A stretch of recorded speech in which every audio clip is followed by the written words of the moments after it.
Garden kitchen. இன்னைக்கு நம்ம garden கிச்சன்ல பார்க்க போற ரெசிபி ரொம்ப சுவையான, நம்ம எல்லாருக்கும் ரொம்பவே பிடிச்ச பால் லட்டு. ரொம்பவே சட்டுன்னு எப்படி இன்ஸ்டன்ட்டா பால் பவுடரை யூஸ் பண்ணி வெறும் 5 நிமிஷத்துல செய்யலாம் அப்படின்னு தான் நம்ம பார்க்க போறோம். வாங்க பார்க்கலாம். பால் லட்டுக்கு தேவையான பொருட்கள் பார்த்துடலாம். 1 டம்ளர் அளவுக்கு பால் பவுடர் எடுத்து வச்சுக்கோங்க. இந்த மாதிரி நான் இன்னைக்கு இந்த நெஸ்லே எவ்ரிடேக்குள்ளது இந்த பால் பவுடர் தான் நான் வாங்கியிருக்கிறேன். இது எல்லா கடைகள்லையுமே கிடைக்கும் ஈஸியாக. இது ரொம்ப நல்லாவும் இருக்கும். இதை நீங்கள் வாங்கி வச்சுக்கோங்க. வரக்கூடிய வீடியோஸில் நம்ம பால் பவுடர் வச்சு நிறையா இன்ஸ்டண்ட்டாக ஸ்வீட்ஸ்லாம் பார்க்கலாம். அதனால் ஒன்று வாங்கி வச்சுக்கோங்க. 1/4 டம்ளர் அளவுக்கு பால் எடுத்துக்கோங்க. காய்ச்சி ஆற வச்ச பால் 1/4 டம்ளர் எடுத்துக்கோங்க. பால் நீங்கள் தண்ணி ஊற்றாமல் காய்ச்சி வச்சுக்கோங்க. பாருங்கள், 1/2 டம்ளர் அளவுக்கு நான் தேங்காய் துருவல் எடுத்துருக்கிறேன். நீங்கள் கடைகளில் டெசிகேட்டட் கோகோனட்னு கிடைக்கும், நீங்கள் அதை வாங்கிக்கிறலாம். அப்படி இல்லைனா நம்ம அதை வீட்டிலையே ஈஸியாக செஞ்சிடலாம். நாளைக்கு வீட்டில் தான் இப்போ செய்ய போகிறேன். இந்த தேங்காய் துருவல் பார்த்தீங்க அப்படின்னா நம்ம மிக்சியில் சேர்த்து நல்லா தேங்காயை அப்படி நல்லா பவுடர் மாதிரி நல்லா துருவி எடுத்துருக்கிறேன். நம்ம தேங்காய் துருவோம்ல, அதுக்கும் அடுத்த ஸ்டேஜ் வரைக்கும் நல்லா எது வரைக்கும் நம்ம மிக்சியால் அரைக்க முடியுமோ அந்தளவுக்கு தண்ணி எதுவும் சேர்க்கக்கூடாது. சேர்க்காமல் இந்த மாதிரி நல்லா பவுடராக பண்ணி வச்சுக்கோங்க. எடுத்து அப்படி வச்சுக்கோங்க. இது நம்ம இதுக்கப்புறம் தான் நம்ம இதில் பேனில் போட்டு வறுத்து ரெடி பண்ண போகிறோம். அப்போ தான் இது டெசிகேட்டட் கோகோனட் நமக்கு ரெடி ஆகும். நம்ம இது வீட்டிலே செஞ்சு வச்சுக்கிட்டோம் அப்படின்னா நம்ம குக்கீஸில், சாக்லேட்ஸில் எல்லாத்துலேயும் நம்ம இதையே நம்ம பயன்படுத்திக்கிறலாம். வீட்டில் செய்யும் போது ரொம்ப ஃப்ரெஷ்ஷாகவும் நமக்கு இருக்கும். சீனி பார்த்தீங்கன்னா 2 டேபிள் ஸ்பூன் அளவுக்கு சீனி எடுத்துருக்கிறேன். 4 ஏலக்காய் எடுத்துருக்கிறேன். நெய் 2 டேபிள் ஸ்பூன் அளவுக்கு நெய் எடுத்துக்கோங்க. முந்திரி பருப்பு ஒரு 10 முந்திரி பருப்பு போதும், அது எடுத்து வச்சுக்கோங்க. இவ்வளோதான் தேவையான பொருட்கள். வாங்க இப்போ எப்படி செய்யலான்னு பார்த்துடலாம். இப்போது ஸ்டவ் ஆன் பண்ணி ஒரு பேனை சூடு பண்ணிக்கோங்க. அடுப்பு மீடியம் ஃப்ளேமில் இருக்கட்டும். இப்போ நம்ம இந்த தேங்காயை அப்படி சேர்த்துடலாம். இந்த தேங்காய் துருவலை ஈரம் போகிற அளவுக்கு லேசாக வறுத்து எடுக்க போகிறோம். சும்மா ஒரு 1 நிமிஷம் தான் ஆகும். லேசாக அப்படி வறுத்து எடுத்துருங்க. இந்த தேங்காயில் உள்ள ஈரத்தன்மை எல்லாமே போகணும். அவ்வளோதான். இவ்வளோதான் டெசிகேட்டட் கோகோனட் அப்படின்னா. இது நீங்கள் கடையிலலாம் கொடுத்து அதிகமாக காசு கொடுத்து வாங்குறத விட நம்ம வீட்டிலையே ஃப்ரெஷ்ஷாக அப்பப்போ பண்ணிக்கிறலாம். ரொம்ப சூப்பராக இருக்கும். நம்ம சாக்லேட்லாம் சேர்த்து கோகோனட் சாக்லேட்லாம் நம்ம பண்ணிக்கிறலாம். இதிலையே ரொம்ப நல்லாயிருக்கும். அதே மாதிரி கோகோனட் குக்கீஸ்க்கெலாம் நம்ம இதை யூஸ் பண்ணிக்கிறலாம். இது ஈரம் போகிற அளவுக்கு நல்லா வறுத்துக்குருவோம். பாருங்கள், நான் இதில் நெய் எதுவுமே சேர்க்கலை. எதுவுமே சேர்க்கக்கூடாது. வெறும் பேனில் தான் நம்ம போட்டு வறுத்துட்ருக்கோம். 1 நிமிஷம் வறுபடட்டும். பாருங்கள், நல்ல வாசனை வருது. நமக்கு தேங்காய் ப்ரௌன் கலரில் ஆயிடக்கூடாது. இது லேசாக ஈரம் போன உடனே நம்ம ஆஃப் பண்ணிடணும். அவ்வளோதான்.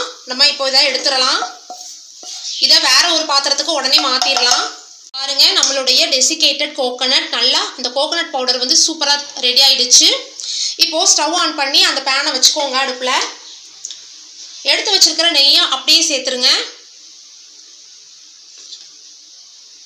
நான் 2 டேபிள் ஸ்பூன் சொல்லியிருக்கேன், அதை அப்படியே சேர்த்துக்கோங்க.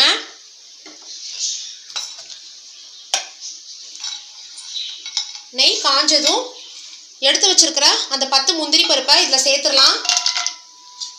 முந்திரி பருப்பே கோல்டன் ப்ரௌன் ஆகட்டும். அது வரை லேசாக இப்படி வறுத்து விடுங்க.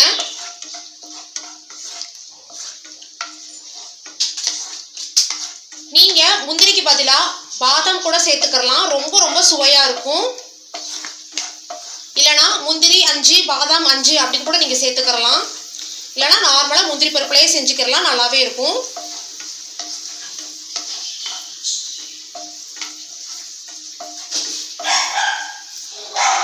அவ்வளோதான், கோல்டன் ப்ரௌன் ஆயிடுச்சு. இப்போ இதை வேற ஒரு பாத்திரத்துக்கு மாற்றிடலாம்.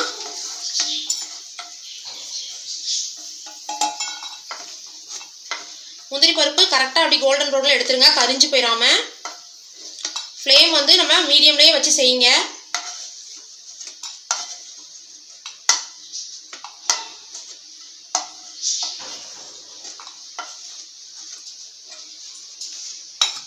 அவ்வளோதான். இப்போ நம்ம அடுப்பை ஆஃப் பண்ணிக்கிறலாம். இப்போ நம்ம இந்த சீனி இருக்குது பார்த்தீங்களா, இந்த சீனி, இந்த ஏலக்காய், அது கூட நம்ம வறுத்து வச்சுருந்த முந்திரி பருப்பு, இது 3ஐயும் சேர்த்து மிக்சியில் நல்லா ஃபைன் பவுடராக அப்படி திரிச்சு எடுத்துகிட்டு வந்துடலாம். பாருங்கள், நல்லா நைஸாக சூப்பராக நம்ம பவுடர் பண்ணி எடுத்துகிட்டு வந்தாச்சு. இப்போ ஸ்டவ் ஆன் பண்ணி அதே பேனை அப்படியே வச்சுக்கோங்க நெய்யோட. இது கொஞ்சம் சூடாகட்டும். இப்போ வந்து நம்ம எடுத்து வச்சிருந்த பால் இருக்குது பார்த்தீங்களா, 1/4 டம்ளர் பால் அப்படியே இதில் சேர்த்துக்கிறலாம். பால் வந்து கொதிக்க வேணாம், அதுக்குள்ள நம்ம வந்து பால் பவுடரை சேர்த்துடலாம். எடுத்து வச்சிருந்தா அவ்வளோ பால் பவுடரையும் அப்படியே சேர்த்துருங்க. இப்போ ஃப்ளேம் வந்து நல்லா ஸ்லோவாக வச்சுருங்க, லோ ஃப்ளேமில் இருக்கட்டும். இது நல்லா கலந்து விட்டுக்காங்க லேசாக.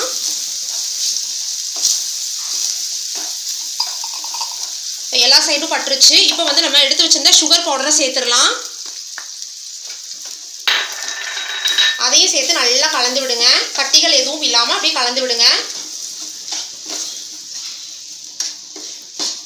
இந்த மாதிரி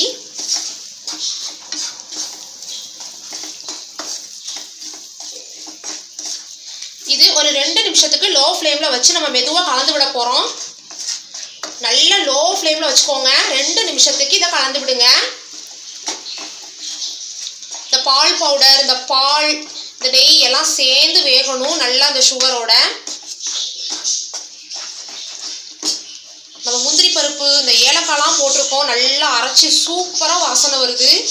ரொம்ப ரொம்ப சூப்பராக இருக்குது பார்க்கவே. நல்லா ரிச்சாக ரெடி ஆகிட்டு இருக்கு நம்மளோட பால் லட்டு.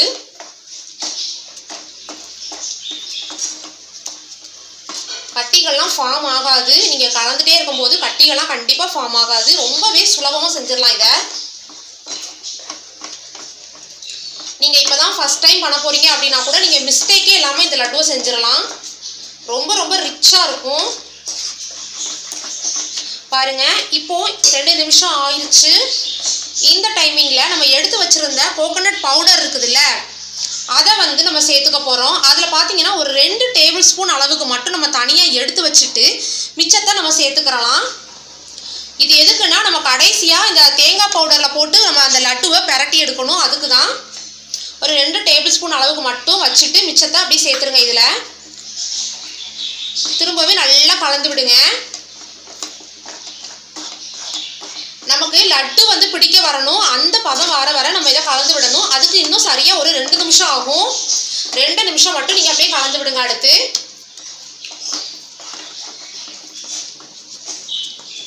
இந்த லட்டு பாருங்கள், ஒரு 4 நிமிஷத்துக்குள்ளேயே நமக்கு தயாராகிடும். ஃபஸ்ட்டு 2 மினிட்ஸு, அதுக்கப்புறமா ஒரு 2 மினிட்ஸ். பாருங்கள், இப்போ நல்ல ஒரு பால்கோவா மாதிரி நமக்கு இருக்குது. இன்னும் கொஞ்சம் நமக்கு நல்லா லட்டு பிடிக்க வர அளவுக்கு நமக்கு பண்ணணும். நல்லா திரண்டு வரும் அப்படியேவும். அது வரை நம்ம கலந்து விடுவோம்.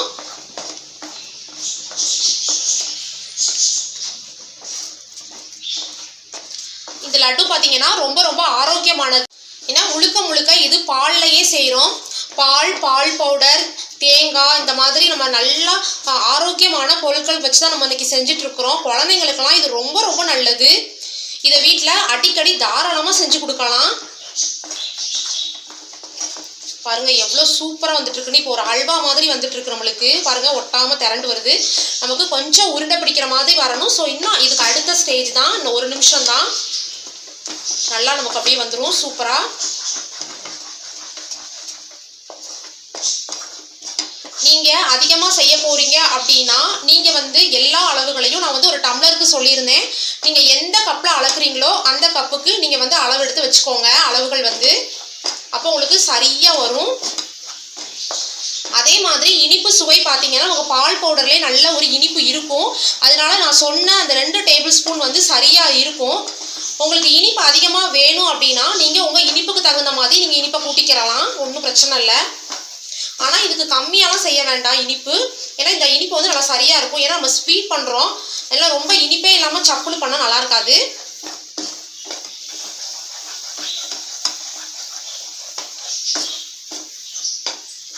சரியாக 2 நிமிஷம் ஆயிடுச்சு. இது ஆறுச்சுன்னா இன்னும் கொஞ்சம் நமக்கு டைட் ஆகும். அதனால நான் இந்த ஸ்டேஜில் ஆஃப் பண்ணிடுங்க. நான் சொன்ன மாதிரி அந்த 2 நிமிஷத்துலேயே நமக்கு ரெடி ஆயிடுச்சு. நல்லா சுற்றி வர ஆரம்பிச்சிருச்சு பாருங்கள். இப்போது நம்ம இதை ஆஃப் பண்ணிடலாம். ஆஃப் பண்ணிவிட்டு நம்ம வேறு பிளேட்டில் மாற்றி வச்சிடலாம். இது ரொம்ப சூடாக இருக்கும், அதனால் இதில் இருக்க வேண்டாம். வேறு பிளேட்டுக்கு மாற்றிடுங்க. இது கொஞ்சம் ஆறுனதுக்கு அப்புறமா, கை பொறுக்கிற சூடு வந்ததுக்கப்புறமா நம்ம வந்து இதை உருட்டிடலாம். லட்டு மாதிரி உருட்டி வச்சிடலாம்.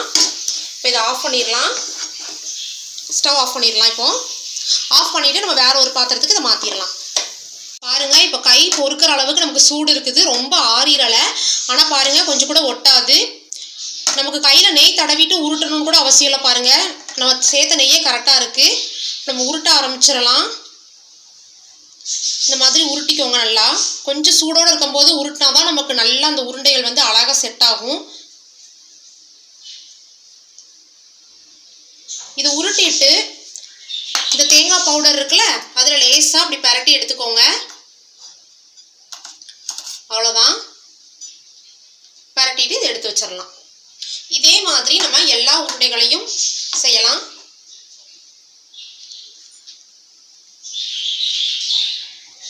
பாருங்க நம்ம எவ்வளோ சுலபமாக செஞ்சிட்டோம் அப்படின்னு. நான் சொன்ன மாதிரி ஆறினோன்னா நமக்கு எப்படி நல்லா கொஞ்சம் திக்காயிருச்சுன்னு பார்த்தீங்களா?